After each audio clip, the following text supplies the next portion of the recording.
Olá, tudo bem? Sejam todos bem-vindos. Nós estamos começando mais uma edição do Pauta Aberta desta semana e vamos falar sobre a educação das nossas crianças. O artigo 205 da Constituição Brasileira evidencia o necessário em um processo educativo. Diz o artigo, um trecho dele.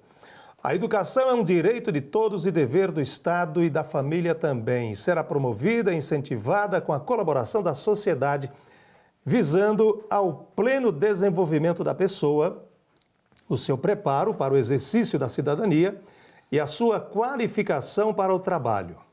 A educação é um direito de todos, está escrito. A família tem papel essencial, assim como a sociedade também. Para falar sobre esse assunto, uma pedagoga, vamos falar sobre educação. Evelise Portillo, tudo bem, Evelise? Seja bem-vinda. Obrigada.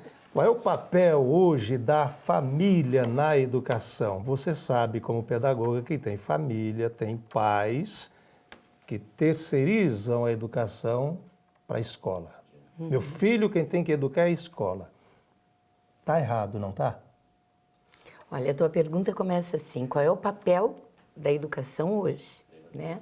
Da família. Da família na educação. Na educação hoje. Eu diria, não é de hoje. A família sempre foi a primeira instituição a dar para as nossas crianças a primeira visão de mundo que elas recebem, que todos nós recebemos, sim, não é? Vem da família, vem dos primeiros contatos, dos primeiros vínculos que essa criança estabelece com a mãe, ou no caso com alguém que faça esse papel da mãe, né? Então veja, a família são as nossas primeiras referências.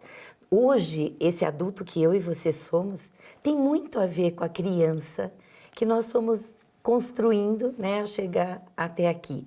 Então, me parece essencial que a família, e hoje digo, é uma instituição que está mudada. Ela mudou de uns anos para cá, mas ela continua tão importante como sempre.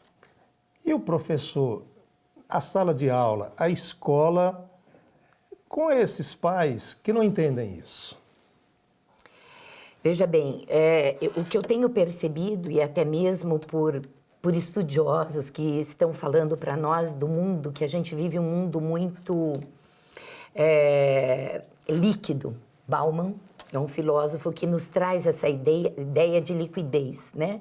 Vivemos tudo assim, é muito poroso, parece que o dia a dia nos escorre muito facilmente. E com isso vem uma perda de identidade, principalmente começando com as instituições. Coloco aqui a família, a escola e muitas vezes até a própria igreja, que são instituições firmes, sólidas, fortes, e que de repente acabam por fazer o papel umas das outras e com isso perder a sua própria identidade. Então, quando você se refere à escola, eu digo lá, sabe, Adilson, acho que a escola, como todas essas grandes instituições, precisam estar resgatando a que vieram, né? O papel da escola não é ser pai e mãe, tá? O papel da escola é efetivamente que essas crianças aprendam, que esses jovens aprendam. E para isso ela tem que resgatar o seu papel, né? E aquilo que a família não pode dar, não necessariamente é a escola que tem que dar. E vice-versa, não é verdade? Não, claro. A família falha, como é que é? Eu, como professora, vou bater na casa dos pais? Não pode. Não né? pode. Mas a família mudou também, né? Antigamente, a mãe em casa, o pai trabalhando, a mãe com os mais velhos ajudando a criar os mais novos. Hoje, 5 da manhã, sai o pai para um lado, a mãe para o outro. Os filhos estão meio que, né? É sobre essa família que nós precisamos falar também, né? A falta de tempo dos pais. Como pedagoga, que retrato você faz hoje dessa nova sociedade? Eu vejo assim, essa família está aí, está posta, não tem como esse pai e essa mãe deixarem de trabalhar para ficar em casa, não tem. A necessidade pede, né? Está aí, enfim.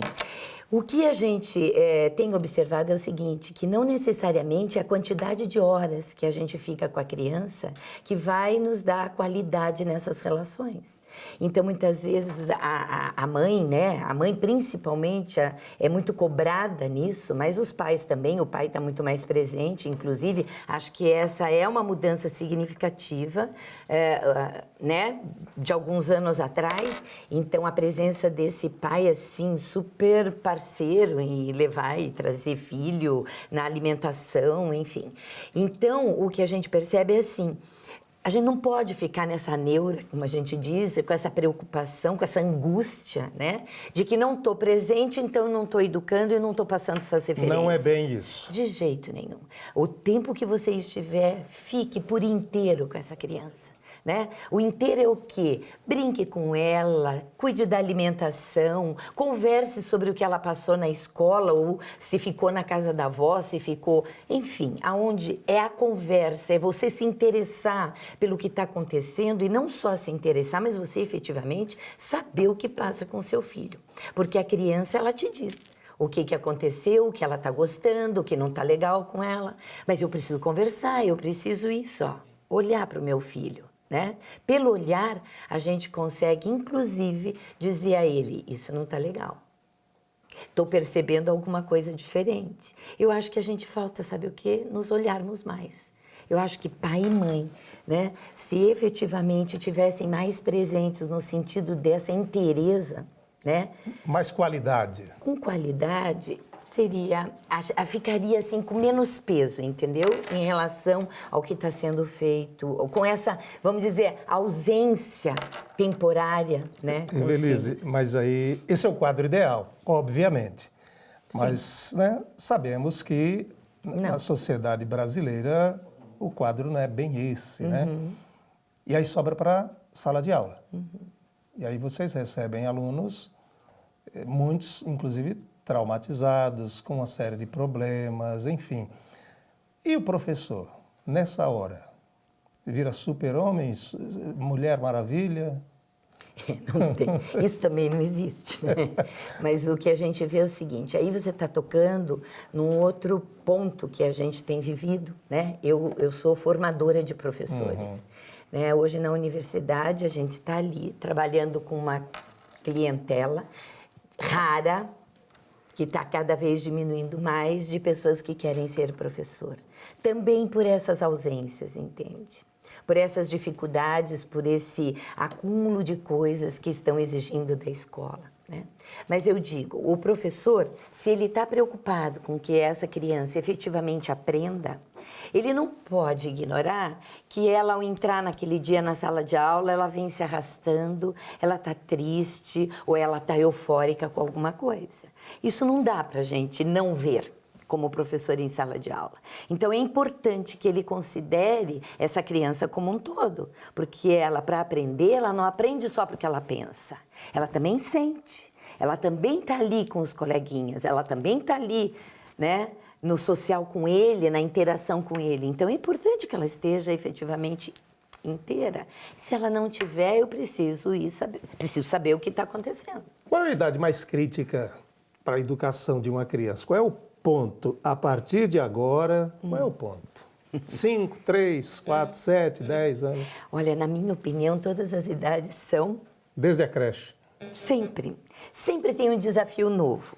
Mas na história do desenvolvimento humano, nós temos, assim, períodos muito marcantes, como no caso a adolescência, né? A pré-adolescência, a adolescência que está até mais acelerada hoje em dia, é muito hormônio no ar, não é muito estímulo, então a gente percebe isso. Mas, na verdade, se a gente pensar, o bebê tem lá os seus desafios. Ele não se comunica com a gente como, né, como a gente está aqui falando, com a linguagem. Então, tem o seu desafio, né? Que tipo de interação tem que ser estabelecida? Quando ele entra na escola, tem uma outra, né, questão. Então, se a gente for pensar, todas as fases do desenvolvimento são muito importantes. E tem lá suas características, não é? Que nos desafiam. Sim. E é lógico que você até de leve tocou nisso. A gente não vem preparado, como pai e mãe, no caso, para saber tudo. Não. Nem como professor. Então, a gente vai Sabe como? Não tem um manual. Não tem manual, Não com tem manual. certeza, porque somos cada um diferente. É no dia a dia. É no dia a dia. É no dia a dia. Eu digo assim, mas tem coisas que me parece que são fundamentais. Ao professor, ele tem que conhecer, ele tem que estudar, ele tem que se atualizar, né? E pai e mãe muito sensíveis ao que está acontecendo, muito perto desse filho. Entende? Ele não precisa ter aquele conhecimento sistematizado que a escola vai exigir do professor. Mas ele precisa estar sabendo o que está acontecendo hoje, conversando com, sei lá, a mãe conversa com outra mãe de um coleguinha. Já é uma boa ideia. Vai na escola, procura o pedagogo, procura alguém que possa ajudar, entendeu? Infelizmente tem pai, tem mãe, tem pais que nem o nome do professor sabe. Pois é. Né? Qual a nota dos filhos, enfim. É verdade que a criança que frequentou uma creche, o desenvolvimento dela educacional é diferente daquelas crianças que não passaram por creche? Isso é científico, isso está provado ou não tem estudo sobre isso? A gente está falando, você deve estar falando da educação infantil, né? Isso. E que na educação infantil, as primeiras séries ali da educação infantil, a antiga Sim. creche, a educação infantil é muito importante. Ela é muito importante porque ela é que trabalha com toda a estimulação necessária para aquilo que a gente chama de letramento e a questão também numérica que a gente chama. Então, veja lá, é básica, mas também tem. Educação infantil é educação infantil, né? Tem vários tipos de escola. Não é só deixar o bebê lá, né? Com certeza. A gente se depara com cada coisa, Dilson, que é até feio de falar. Me permita usar o termo, como se fosse um depósito de bebês. Mas isso, né? acaba sendo, né? Eu conheço inúmeros casos, entende? Que é aquela mãe que precisa trabalhar o dia inteiro, deixa o filho na creche que é mais perto de casa e eles deixam lá a criança vendo televisão o dia inteiro ou no cercadinho o dia inteiro e que acaba não fazendo o seu papel que é de desenvolvimento e aprendizagem, da estimulação, né? Que começa tão cedo. Então, isso é um desafio que a gente tem extremamente importante, que está aí, mas que é importante, é. Mas isso não quer dizer, respondendo a tua pergunta, que se essa criança não for logo cedo para uma ou para a educação infantil, ela tenha problemas. Não, porque ela pode ter uma realidade, um contexto, mesmo uma família que dê essa estimulação. E tem famílias super antenadas, não é verdade? E eu digo assim, quando eu falo em estimulação, não é nada muito sofisticado. Pelo contrário, é com coisas assim muito básicas que às vezes a gente vai percebendo o desenvolvimento da fala, o desenvolvimento motor, a socialização, tá? Mas a educação infantil, ela tem assim aspectos super importantes. Eu preciso fazer uma parada, o assunto está muito bom e a gente volta daqui a pouco. Eu quero falar sobre o assunto professor, a valorização do professor, que a Evelise tocou nesse assunto, foi de passagem, mas eu quero voltar. E eu quero falar também sobre as redes sociais, a influência na educação dos jovens, as redes sociais. Não saia daí, o Pauta Aberta volta já já.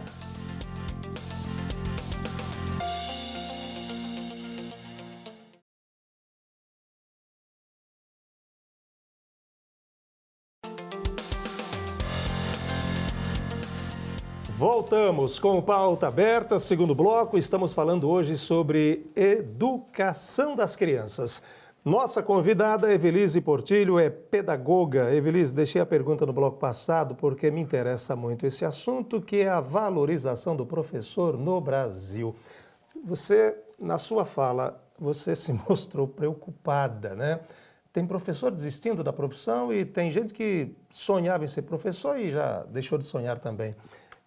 Como é que uma pedagoga que trabalha 24 horas, que pensa tudo sobre educação, vê esse quadro, hein?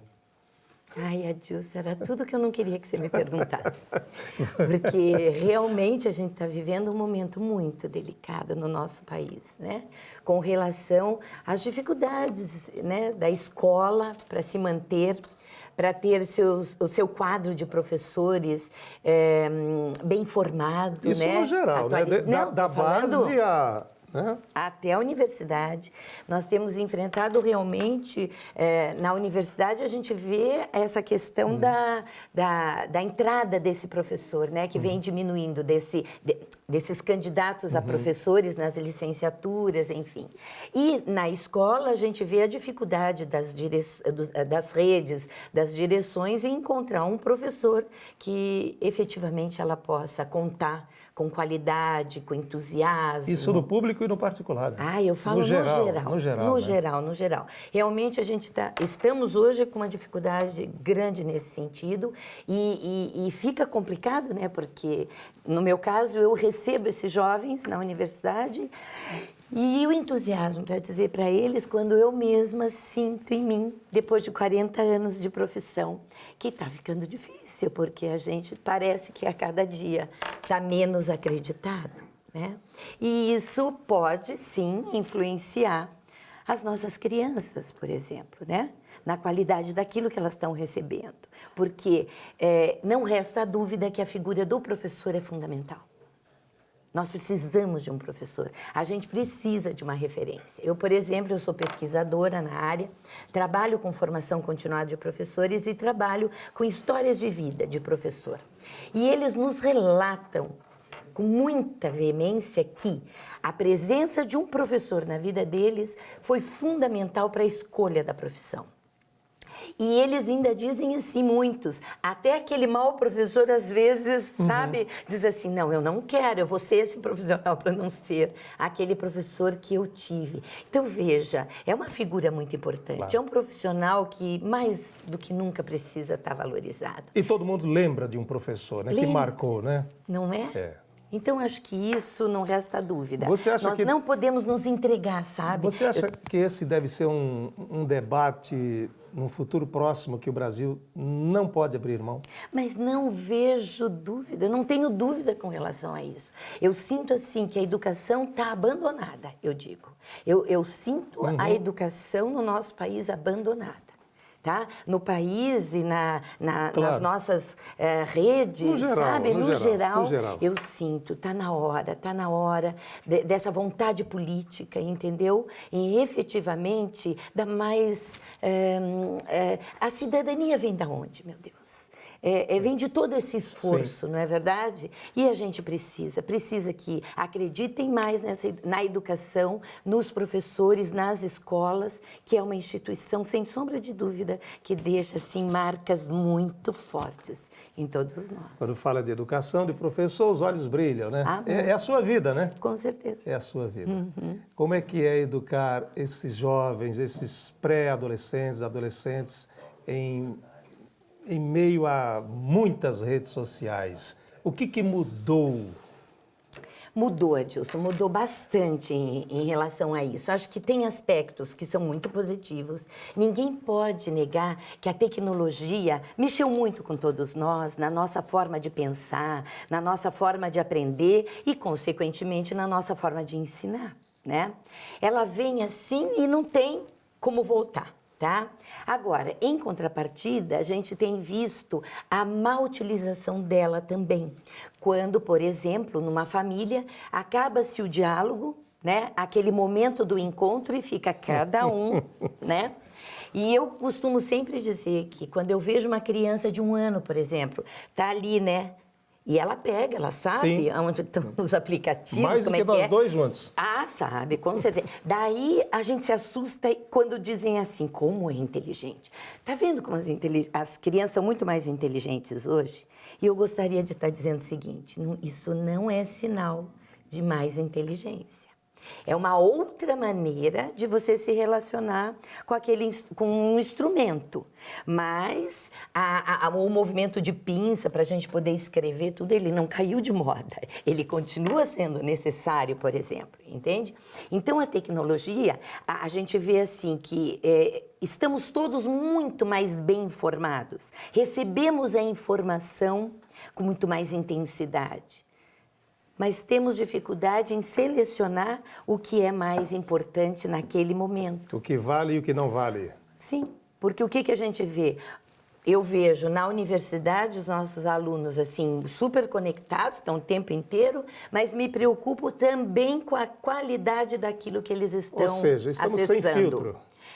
Totalmente, entende? E daí, quando é para pensar, refletir sobre a coisa, nós temos dados super sérios, mais de 50% da nossa população, que consegue escrever e ler, mas está entrando na universidade como analfabeto funcional. Sim. O que é isso? Não entende o que está lendo. Não entende. Nem o que está vendo, nem o que está ouvindo, nem o que está lendo. E aonde que fica o profissional reflexivo que a universidade precisa colocar no mercado? Ou seja, a rede social tirou a leitura.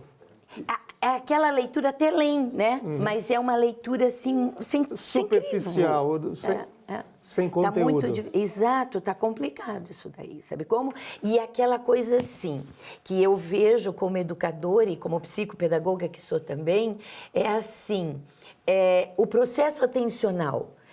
Eu não consigo escutar uma aula, por exemplo, e tá com... Eu consigo, aliás, eu consigo. Eu só não consigo fazer bem feitas as duas coisas. Então, essa tem sido uma batalha diária em sala de aula. Gente, ó, vamos aqui. Isso está aqui e isso é outra coisa. Vamos fazer bem feito uma coisa primeiro e depois outra? Isso está sendo muito complicado, porque o jovem acha que ele pode fazer tudo ao mesmo tempo, que vai dar tudo certo. E não existe. As pesquisas da neurociência estão mostrando para nós que nós não fazemos bem feito mais de uma coisa por vez. E é difícil para o professor, na sala de aula, eliminar, né? Você vai proibir? 40, 50 alunos, né? Adolescentes numa sala de aula, todo mundo sem celular. É muito complicado, há proibição, né? Eu gostaria mais de trabalhar com a tomada de consciência. Então, que ele dissesse, olha, aqui eu vou parar um pouco o celular, porque eu preciso prestar atenção aqui, enfim, no trabalho que ele está fazendo com o outro colega, com alguém, né? Para que ele possa fazer bem feito aquilo. Sem precisar proibir, que parta dele. Isso. Que ele saiba por que ele está optando por isso e não por aquilo. Me parece que é a melhor saída. E hoje é o grande desafio da sala de aula, né? Ah, tem sido. Tem sido. Além das condições de trabalho, fazer uma pequena lista aqui. Condições de trabalho, salário, o que mais? Violência. Dentro da sala de aula, que tem bastante. E por isso muitos, você disse agora há pouco, estão desistindo da profissão. Desestimula, né? Onde nós avançamos na educação e onde nós regredimos? O que nós praticávamos antes na sala de aula, na escola, que deixamos de praticar e que está nos fazendo falta? E onde houve avanço? Ai, adoro pensar nos avanços primeiro, porque efetivamente quando a gente diz que a educação, nós estamos passando por um momento difícil, de descrédito e tal, não quer dizer que a gente não tem esperança, acho que a esperança é muito importante, né? A gente tem avanços? Tem. Nós temos no nosso país excelentes práticas acontecendo. Fazer um parêntese, senão dá a impressão que está tudo... Não está tudo errado. Não, de jeito nenhum. Ao contrário, porque nós temos dois exemplos no Brasil que deram certo. Ceará e Piauí. Ah, você sabe. São as duas... Eu li antes para fazer a entrevista. Ah, tá bom. São as duas melhores educações do país. O IDEB, por que nós não copiamos e esparramamos? Porque também, Adilson, não é uma questão de cópia. E aí eu vou fazer uma crítica um pouquinho ao Brasil, quando o Brasil adora copiar coisa de fora, por exemplo, como escolas em Portugal, na Finlândia, que são na Itália, não sei o quê, e daí tá. São realidades diferentes. Então, nós deveríamos estar procurando conhecer, sim, claro, as boas práticas, mas que a gente construa com a nossa especificidade. Então, não é só chegar lá no município de Sobral, que você tocou no Ceará, a melhor do Brasil, que está dando muito certo, por quê? Porque eles estão trabalhando com a formação continuada de professores direto. Porque a ideia é essa, para mudar a educação no país, a política, a formação de professores. Para mim não resta dúvida. Não adianta falar em educação sem valorizar o professor. Mas não é só valorizar, como investir nele. Exato. Né? Então, Então, a gente vê boas práticas acontecendo, algumas redes mesmo, municipais, públicas e particulares, fazendo coisas muito interessantes. E, por outro lado, aquilo que a gente ainda precisa avançar é exatamente isso que a gente está falando, né? Outras políticas, mais crença de que, pela educação, a gente efetivamente pode contribuir muito para um país mais justo, menos diverso, né? Porque meu sonho, talvez o teu, é que a gente não tivesse tanta diversidade, né? Porque tem gente com tanto e tem muita gente sem com nada, né? É verdade. É Beleza? isso. A conversa foi maravilhosa. Ficaríamos aqui a tarde inteira falando sobre educação, né? Muito obrigado pela presença. Muito obrigado a você de casa que nos acompanhou. Você pode nos acompanhar pelas nossas redes sociais, o nosso Instagram, @evangelizartv, o nosso Facebook, TV Evangelizar, para você rever este conteúdo e outros da nossa programação, youtube.com/TV Evangelizar Oficial. Ficamos por aqui, voltamos na semana que vem com mais um tema e com mais um convidado. Muito obrigado pela sua audiência, aproveite bem a sua semana, fiquem todos com Deus. Tchau, gente!